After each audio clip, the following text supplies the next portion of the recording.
In your remaining days as ruler, what more do you wish to gain? Magkabilaan ang mundo.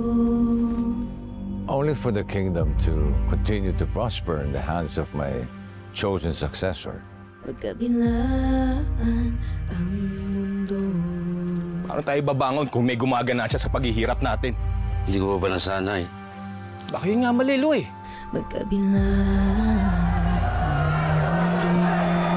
Here in my country, it is but the rich who are getting richer, whilst we the poor, we are bound by our debts, as dictated by the Lakan and his rajas.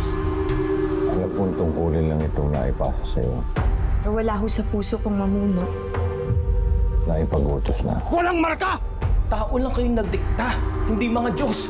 Mahirap magpasya. Kahit sino piliin ko, may masasaktan.